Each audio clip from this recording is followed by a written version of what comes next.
पाकिस्तान से भारत के दुश्मनों का एक एक कर हो रहा सफाया पाकिस्तान को सदमे में डाल रहा है। पाकिस्तान से मिटते आतंकी पाकिस्तान के लिए सिरदर्द बन रहे हैं। जिस आतंकवाद के बल पर पाकिस्तान अस्तित्व में आया, जिस आतंकवाद के बल पर पाकिस्तान अपने भविष्य की कल्पना कर रहा था, इस्लाम के नाम पर आतंकवाद को बढ़ाने वाला पाकिस्तान अब सर पकड़ कर बैठा है, क्योंकि एक एक कर उसके सारे टॉप आतंकी मारे जा रहे हैं। वही लश्कर तैयबा आजम चीमा था, आजम चीमा निपट गया। अच्छा, आजम चीमा, लोग कह रहे हैं कि साहब आजम चीमा जो है ना, इसको हार्ट अटैक आ गया अचानक से और हार्ट अटैक से ये निपट गया है। ये स्टोरी पाकिस्तानी मीडिया में गर्दिश कर रही है। आजम चीमा हार्ट अटैक से मर गया, लेकिन जो पाकिस्तानी हैं वो भरोसा नहीं कर रहे हैं।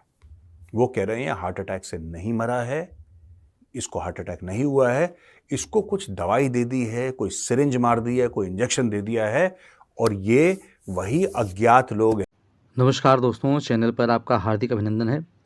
दोस्तों, एक बहुत बड़ी न्यूज़ निकल के सामने आ रही है कि जो मुंबई रेल ब्लास्ट का आरोपी था, उसको पाकिस्तान के अंदर ही किसी ने निपटा दिया है। वो 72 हुरों के पास जा चुका है। दोस्तों, अब पाकिस्तानी मीडिया जो है इस पर खुल के बात नहीं कर रहा कि किसी ने, अज्ञात व्यक्ति ने जो है वो इसको मार दिया।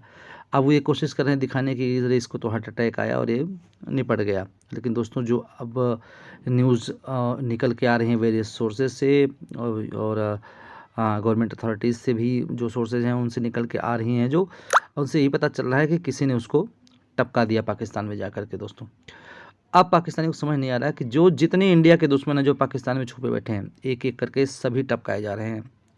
तो पाकिस्तानी मीडिया बड़ा हैरान है इस पर, और उनको समझ नहीं आ रहा। आइए देखते हैं कि उस पर वो क्या एनालिसिस कर रहे हैं, उनका इस पर क्या कहना है। दोस्तों, पाकिस्तान में मर रहे आतंकियों के पीछे भारतीय एजेंटों का हाथ है। अब इन सब के बीच में भारत का मोस्ट वांटेड और सबसे बड़े आतंकवादियों में से एक आतंकवादी मर चुका है। आरोप प्रत्यारोप के बीच लश्कर के खुफिया प्रमुख आजम चीमा की पाकिस्तान के फैसलाबाद में मौत हो गई है। उसकी उम्र करीब 70 साल थी।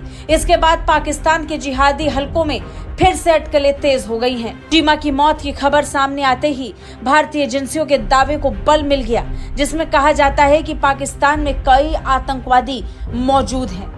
भारत ये लंबे वक्त से कहता आया है कि पाकिस्तान आतंकवादियों का गढ़ है। पाकिस्तान से आतंकवादी एक्सपोर्ट होते हैं और वहां मर रहे एक एक आतंकवादी और उस पर लगती पाकिस्तान सरकार की मोहर इस बात को और पुख्ता कर रही है कि पाकिस्तान में लंबे वक्त से आतंकवादी पनप रहे थे और इन आतंकवादियों को पनाह पाकिस्तान दे रहा था। तो उसे अक्सर 6 बॉडीगार्ड्स के साथ लैंड क्रूजर में घूमते देखा जाता था। ये चीमा ही था जो एक बार बहावलपुर शिविर में हथियारों का प्रशिक्षण ले रहे जिहादियों का ब्रेन वॉश करने के लिए पूर्व ISI प्रमुख जनरल हामिद गुलगू, ब्रिगेडियर रियाज और कर्नल रफीक को लाया था। वो कभी कभी कराची जाता, लाहौर प्रशिक्षण शिविर का भी दौरा करता था। चीमा सर से लेकर पैर तक भारत में हो रही आतंकवादी घटनाओं के पीछे मुख्य साजिशकर्ताओं में से एक था। अब यहां पे ब्लेम करना कि यार एक 70 साल के बंदे को हार्ट अटैक, क्यों 70 साल के बंदे को हार्ट अटैक नहीं आ सकता? लेकिन नहीं, पाकिस्तानी ये कह रहे हैं कि नहीं, जो चीमा गया है, आजम चीमा, वो इसलिए गया है क्योंकि भारतीय इंटेलिजेंस रा ने इसकी हत्या कर दी। अब पता नहीं, जो अज्ञात लोग हैं, हम तो एक तो थैंक यू बोलते हैं इनको, अगर आप कर भी रहे हैं तो बहुत बढ़िया काम कर रहे हैं भाई। ये जो हाउसकीपिंग है ये चलती रहनी चाहिए। ये बीच में रुक गई थी तो मुझे लगा कि क्या आप लोग छोटी उट्टी चले गए कहीं पे। कई लोग हैं जो पिछले 6-7 महीने में मारे गए हैं। परमजीत सिंह पंजवार पाजी, बहुत पाजी थे, इनको किन्होंने ऑफ कर दिया। मौलाना जियाउर रहमान, ये भी LET के थे। मुफ्ती कैसर फारूक, ये भी LET के थे। LET यानी कि लश्कर तैयबा। शाहिद लतीफ़, ये जैश मोहम्मद के थे भाई। ख्वाजा शाहिद, ये लश्कर तैयबा, इनको भी थैंक यू बोल दिया, गुड नाइट बोल दिया। अकरम गाजी, ये भी लश्कर तैयबा। रहीमुल्लाह तारिक, कोई मार जा रहा है, किसी को हार्ट अटैक हो रहा है, किसी को बम से उड़ा दिया जा रहा है, किसी की टारगेटेड किलिंग हो रही है। बाकी सब लोग जो इस उम्र के हैं वो बड़े अच्छे अपने पोते पोतियों के साथ खेल रहे हैं, अखबार पढ़ रहे हैं, ठीक है, अदरक की चाय पी रहे हैं यार, दे आर एंजॉइंग लाइफ।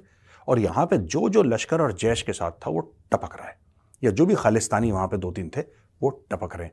अब ये कोइंसिडेंस भी हो सकता है, मैं तो एज एन इंडियन यही बोलूंगा कि ये कोइंसिडेंस है। सुएला ब्रेवरमैन, ली एंडरसन और लिज ट्रस ने बोला है कि ये यानी कि सादिक खान इस्लामिस्ट से कंट्रोल्ड है, और ये भी बोला है कि इस्लामिस्ट जो हैं वो ब्रिटेन को रन कर रहे हैं। ये कह रहा है कि ये मुसलमानों के खिलाफ बातें करते हैं, ये इस्लामोफोबिया है, और ये कह रहे हैं सादिक खान जो लंदन के मेयर हैं कि साहब इनके खिलाफ ये सब चीजें नहीं बोली जाती अगर ये पाकिस्तानी मुसलमान नहीं होते। और importance of addressing anti Muslim sentiment, ये कह रहे हैं लंदन मेयर कि एंटी मुस्लिम सेंटिमेंट को एड्रेस करना चाहिए। भाई साहब इनसे बढ़िया विक्टिम कार्ड कोई नहीं खेल सकता। सादिक खान पाकिस्तानी है, ठीक है, इसने ये नहीं बोला कि ये पाकिस्तानी मुसलमान है, ये मेयर कैसे बन गया लंदन का? लंदन तो कैपिटल सिटी है। ये जब लंदन का मेयर बन गया तब इसने ये नहीं बोला कि इसके खिलाफ हो रहा है। अब अगर इससे सवाल पूछ लो, यही पाकिस्तान, ये पता है क्या, this is the worst thing, ये पैलेस्टीनियंस पाकिस्तानीज ना, कुछ देश हैं इनकी बड़ी घिनौनी गंदी आदत है यार। इनसे सवाल पूछ लो, हाय हमारे लिए इसलिए बोल दिया क्योंकि हम मुस्लिम हैं, हाय हमारे लिए इसलिए बोल दिया क्योंकि हम पाकिस्तानी हैं, हाय हमारे लिए। ओ भाई तुमसे सवाल पूछ रहा, सवाल का जवाब दे दो यार। ये है ही नहीं चक्कर। हर एक आपको कौम में अच्छे लोग और बुरे लोग मिलते हैं। तो ये सादिक खान को सोचना है ना यार कि अगर वहां पे एंटी मुस्लिम सेंटिमेंट हो रहा है यूके में, तो क्यों हो रहा है? ऐसी कौन सी चीज हो गई है जहां पे लोग जो हैं, आम जो वहां का गोरा है वो अब भड़क गया, वो अब कहता है कि नहीं वापस जाओ। ऐसा क्या है? चर्चेस को खरीद के वहां पे मस्जिद बनाया गया, क्योंकि वहां पे ईसाइयों में यह है कि ज्यादा चर्च नहीं जाते, इन्होंने चर्चेस को खरीद के उनको मस्जिद बनाया। मैं सादिक खान को कह रहा हूं कि आपको एक बात बतानी चाहिए यूके के मुस्लिम्स को, ठीक है, I am talking about Muslims living in UK, जो यूके के मुसलमान हैं। आपको एसिमिलेट करना पड़ेगा। आप जहां पे भी जाएंगे आपको घुल मिल के रहना पड़ेगा। आप अपने शरिया जोन्स नहीं बना सकते हैं, ये कोई भी परमिट नहीं करेगा। आपने यूके के जो लॉज हैं उनका फायदा उठाया है। जो यूके के जो लोग हैं उनका जो दिल है, बड़ा दिल, वो लोग एक्सेप्ट करते हैं अपनी कंट्री में आपको, आपने उस चीज का फायदा उठाया है। सीधा रवांडा की फ्लाइट जाएगी सीधा, और वहां पे फिर जिंगलाला हम बेवफा हरगिज न थे, ये गाना तुम्हें गाना पड़ेगा, तुम निकलोगे वहां से। मैं और चीजें आपको बताता हूं। ये जो पूरी बात कर रहा है ना, लेबर है, कोई कंजर्वेटिव है, अलग अलग पार्टीज हैं, कोई सवाल पूछ लिया तो बोला कि साहब he is of course he is controlled by Islamists. यार आई मेट दिस मैन, मैं तो मिल चुका हूं सादिक खान से यार एक इवेंट में। उस समय मुझे ऐसा नहीं लगा कि is controlled bye anybody and all that, but I keep on reading about UK. मैं पढ़ता रहता, काफी लोग हैं। एक इनका था ना लॉर्ड नजीर, ये बड़ा पाकिस्तान का चमकता हुआ सितारा था।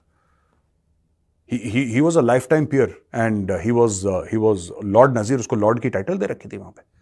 बाद में पता लगा कि बच्चों के रेप में और औरतों के रेप में उसको निकाला, बीबीसी ने उसके ऊपर स्टोरी करी और उसको पार्लियामेंट से धक्के मार के निकाल दिया। इन्होंने लिया क्यों? तो पाकिस्तानी था, उसको तो लेना ही नहीं चाहिए था पहले। मुझे नहीं समझ में आता कि ये अंग्रेज गोरे पागल हैं क्या? Why do you want to take a chance? दोस्तों, पाकिस्तानियों को सुनकर हंसी आती है। कहाँ से आते हैं ऐसे लोग? ऐसा लगता है ये लोग हमारे गोले के नहीं हैं, किसी और गोले से आए हैं। कितने तेजस्वी हैं ये लोग। आप सभी हंसते रहिए और पाकिस्तानी कॉमेडी का मजा लेते रहिए, और चैनल को सब्सक्राइब करना और शेयर करना ना भूलें। धन्यवाद।